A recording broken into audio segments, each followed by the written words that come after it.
Hi and welcome to Frank's Shed. Our special guest today are a band who's been on the go for 25 years. Very impressive.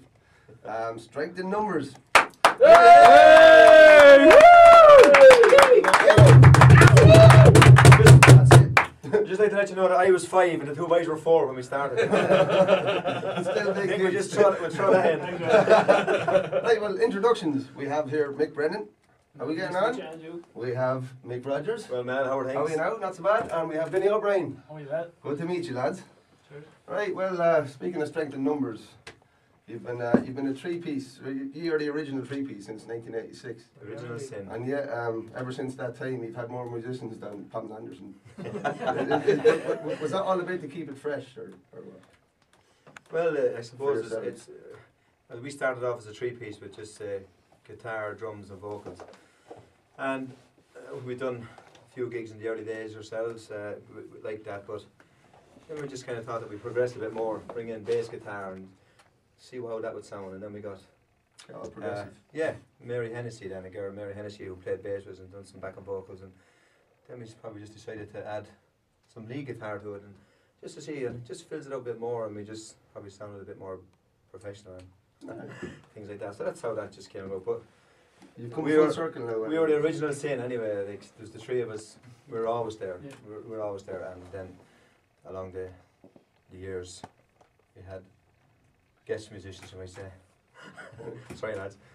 So you're back here for your anniversary anyway. Coming back, stripping it down with the old acoustics. Back to the three amigos. Well, you see, the other musicians only played, like, you know, they were actually session musicians who they were paid help. So we couldn't afford to bring them here to see them, you know. So we kind of said we'd come here on our own. What? I'm not getting paid. What will he say? Do you want to tell us a bit about your debut album? Came out in 1994, Transgression. How did that fare for you? Well, I suppose we will talk about that, but maybe we should mention first about our first single. Oh, your back first in '87, we were only a year old when we brought our first single. And seriously, and Mick wrote the song. It was called "Straight from the Heart," and well, it was a double A-sided single. Mick 2, or Mick 1 or 2, whichever way you look at it. He wrote a song called "Crazy World." So the single was actually, the A-side was "Crazy World," and the double A-side, back then it was a big thing to have an A-side and a double A-side as opposed to a B-side, because you had a better chance. And Roger wrote "Straight from the Heart," so we brought out the single back in '87. So We recorded that in Slane Studios No. up in Slane, in County Meath. So that was our biggest kind of thing that happened really for us, and we went up there just for a bit of crack and a bit of fun, and we brought up a couple of session musicians at the time, and it went very well. We had Richie Whelan played on that, didn't he? Richie played on that, didn't he? And George Keys. George Keys and Richie. Yeah, That's right. they played on that, and Mary Hennessy Mary. done the back and singing and played on it as well. So we had more musicians that were in the band, but you know, but we went up to try and do it well, and Richard Finnegan, you know, in brackets, big, he actually produced it for us. So it was a great weekend. We had a great crack, and A great experience. we as had well, a yeah. great old laugh. Actually, the whole weekend was fun. I think that's really what came out on the single, because there was we weren't up there under pressure. We were up having a bit of a session, really, like, you know, a bit of crack. Like, it really worked out well. I heard you got a bit of publicity off the back of it as well. Marty Whelan, of all people, Mr. Well, Whelan Marty, Street yeah. himself, he wrote a nice piece about you, and you were on the radio a lot, weren't you? Yeah, we got some great radio play. We got some, I think it was Woman's Own magazine. Marty was doing a piece from Woman's Own, and so had a lovely picture of us. Took in a double B, nice, by the way. no, in fairness to him, At an old venue, double he B. was doing DJing a lot of the time as well. He was on the breakfast back then, the breakfast show, Yeah, he was on the. and he gave us a lot of airplay along with Larry Gogan. Oh, nice one. Well, I tell you what we done. We just Classic Larry, yeah. the three of us went up to the RT studios. Yeah. We went up with our single. We sat inside the door where the lads were coming and going every day. The likes of Jerry Ryan, Barry Lang was there that time, wasn't He was. he? And all the different DJs, and any of them came out through the door, we just accosted them and said, "Geez, lads, give us a break, you know." Gay just Byrne, we listened to everybody, us. Gay Byrne, even Gay Byrne. Hey, well, Yeah. Yeah, give us a break, just listen to it. Yeah, oh yeah, we listen to it. In And then fairness- went outside and they just threw it away.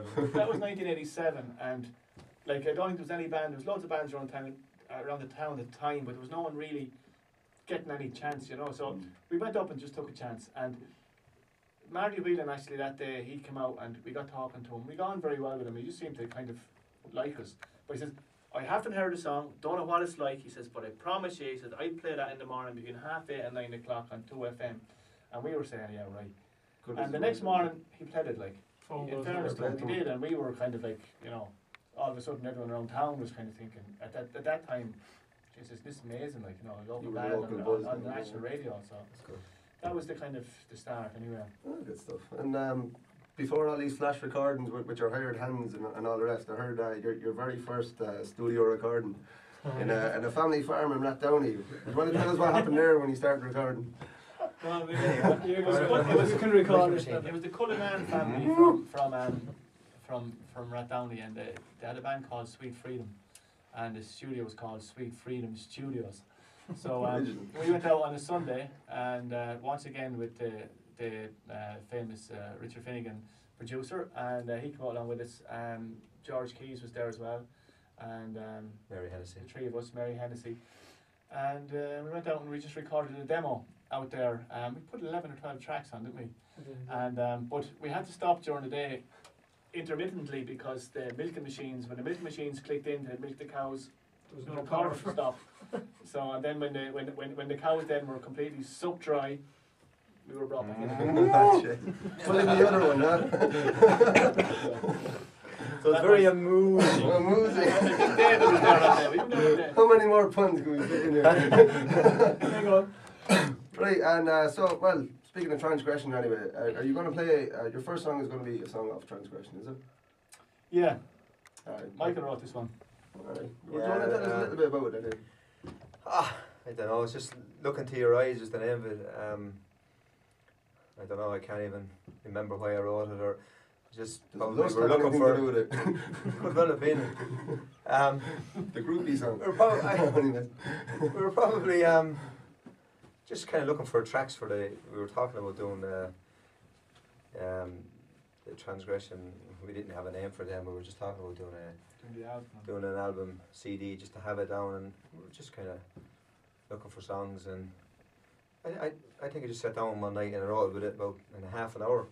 Really? Yeah, it's just the words. Just at that time, the words just keep coming to me. Now I just keep forgetting them. And what's your favourite line in the song, right? There's a line in the song actually that's your favourite line. Oh yeah. Listen to your mind as it tries to find rewind and get back to the start. I just think I like that.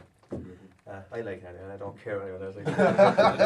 Well, sure, No. see what these people Again, think. it was just, it's just looking for songs, and probably, I suppose you could say a lot of songs on it was about relationships or love, or I suppose that's back then. That's what they were all writing about. But yeah, that's just. Alright, well, sure, I think it's time to play it, so sure, camera, look into his eyes. Hit it there, fellas.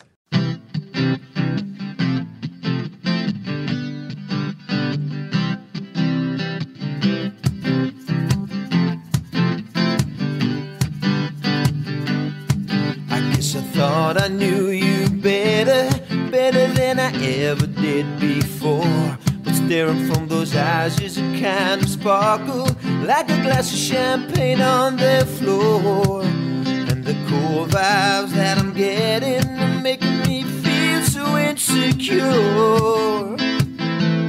Look into your eyes, I need to know for sure. All the searching that I've gone through, all the stones I've overturned, and the fears of your rejection takes me through a journey of unknown. But I know that we'll get stronger, stronger to a point of no return. I look into your eyes, and all your fears they've overgrown. Look into your eyes, see the lies you disguise with the sound of your beating heart. Listen to your mind as it tries to find rewind and get back to the start. And to find a new beginning, we need a heart to heart.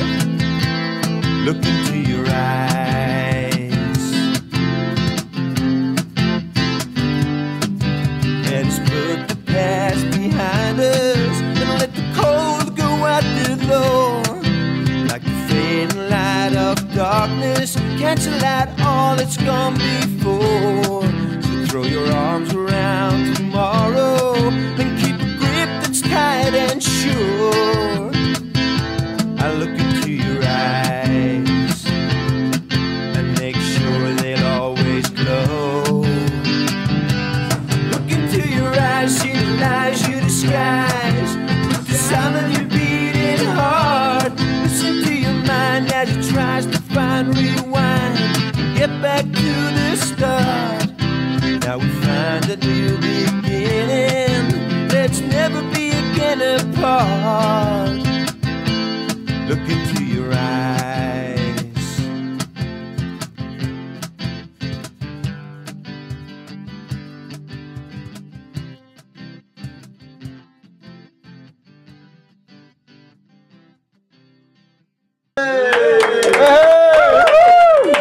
You have to pretend you're playing it.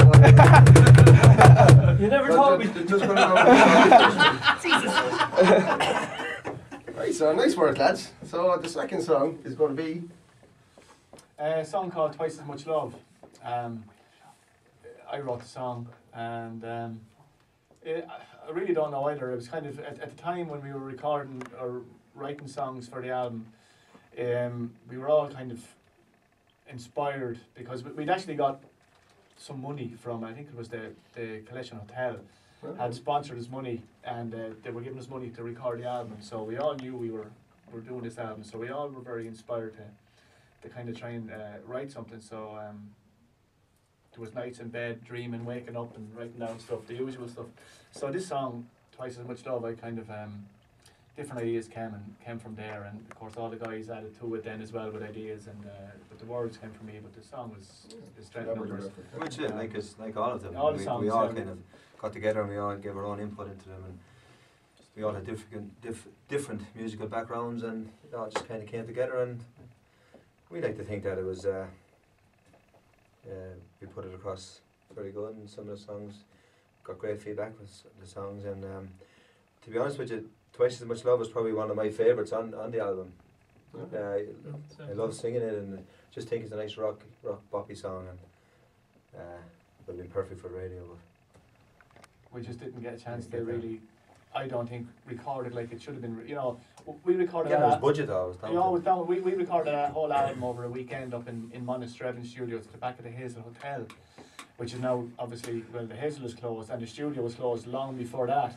But we spent a weekend, even though we're living in Portlaoise, we actually stayed in the B&B across the road from the Hazel. We brought our passports and everything. The whole weekend, and we great crack. We slept. We were sponsored.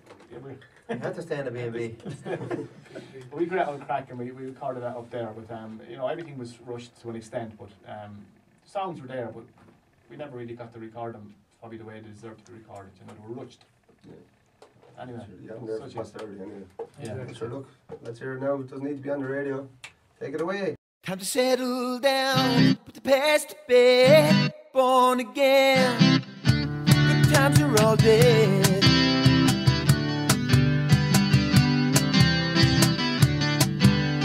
Friends I have no more. What went wrong? I just can't be sure. One shy and bitten, the lesson was free. Times were tough, but made a man out of me. And don't you know that I can give you twice as much love than he can, twice as much love than any other man. Why can't you see what's going on? Twice as much love won't do you no wrong.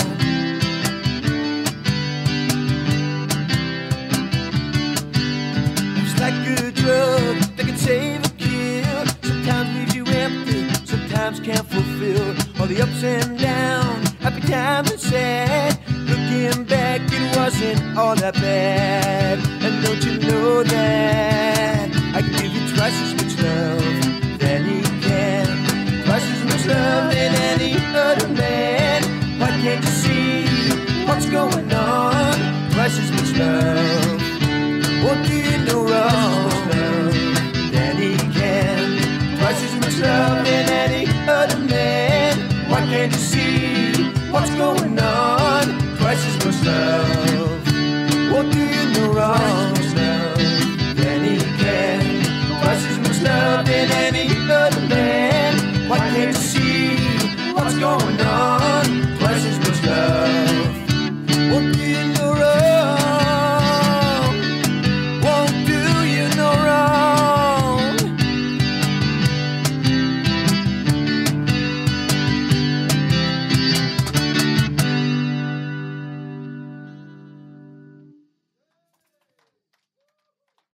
The song you're going to do is a song called Better Late Than Never. Have you any story behind that?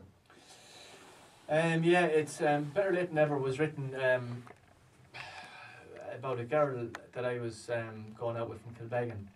I suppose it was back in 1992 or 3. It was before we done the album anyway, and her name was Bernadette Guilfoyle, better known as Nutsi. And I was seeing her at the time, and I used to travel across the Kilbeggan a lot to see her, and me being me, as the lads will testify, like I'm always late, like I always arrive late, but I get there but I'm late. But the song was actually Better Late Than Never. It came from there.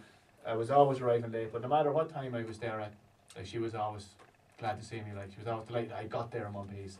So that's where the song actually came from. I was driving over to Kilbeggan, and I was going across, I'd gone through Tullamore, going past Durrow on the way across to Kilbeggan, and I was thinking, jeez, I'm fucking later than ever I was, you know. So anyway, came into my head the idea for the song, pulled in, wrote down the kind of chorus and some of the verse, and went on.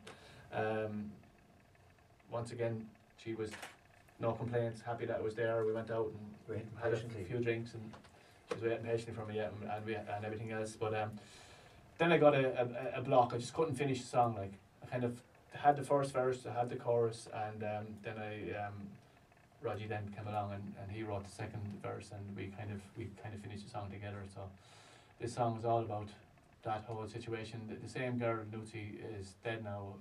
She died in 1996, so she's dead 15 years this year. So this song is for her. And she actually designed the cover of Transgression. Yeah, brilliant artist. She was an artist as well, yeah. She designed the cover of the album, yeah. So we had another cover as well for the cassette, which was a different cover to that, which she also designed. So this one's anyway, for her. this song is for her. Fair play for keeping the song alive, lads. So yeah. Let's hear it now.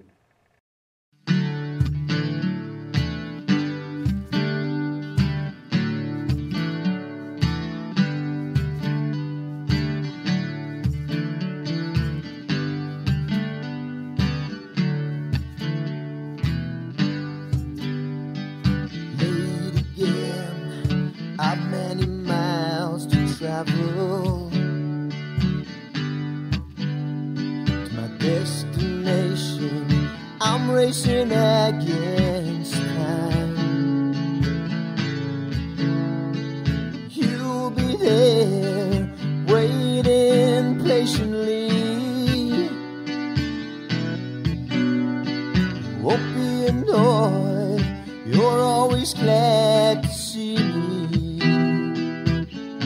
Better late than never, so you always say.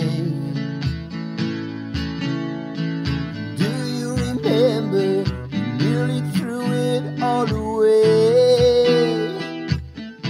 Better late than never.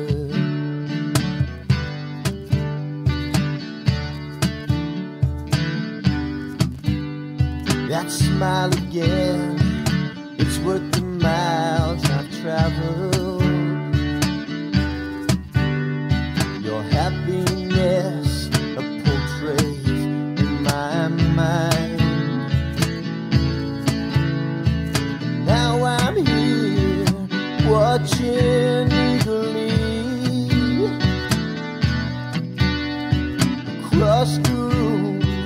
You make me feel so easy. Better late than never, so you always say. Do you remember you nearly threw it all away? Better late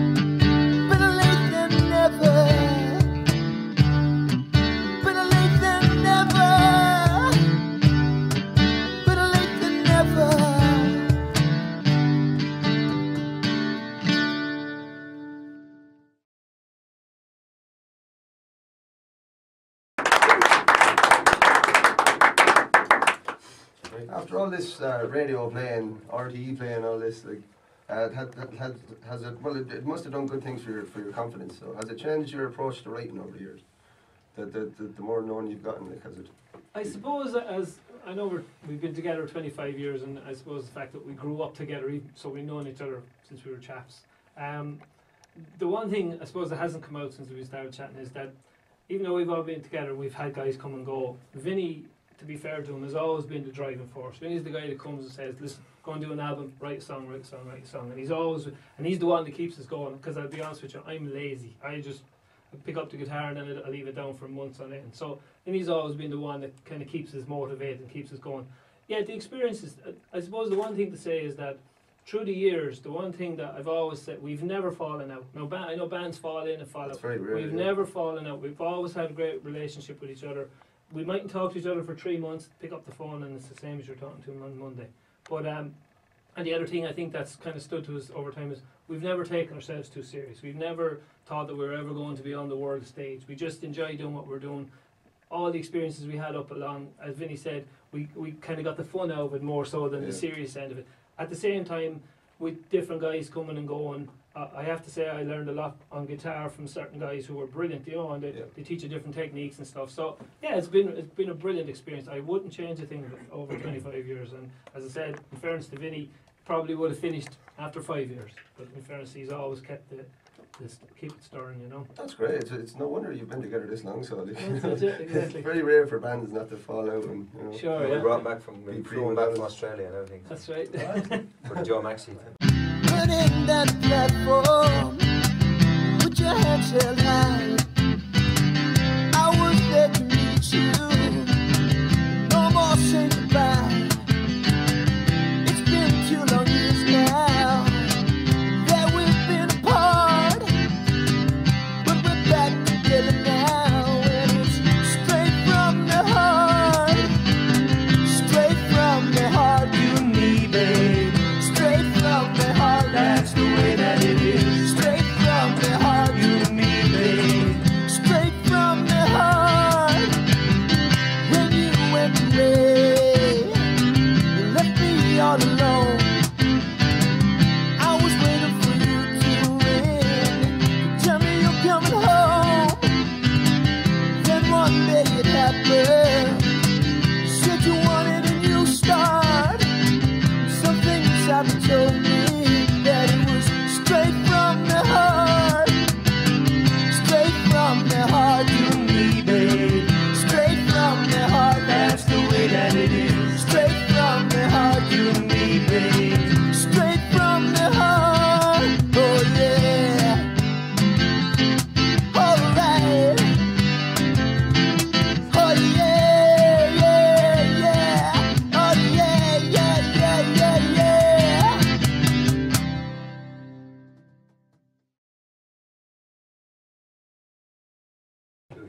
What do you get if you eat Christmas decorations? Tinsel lights. Thank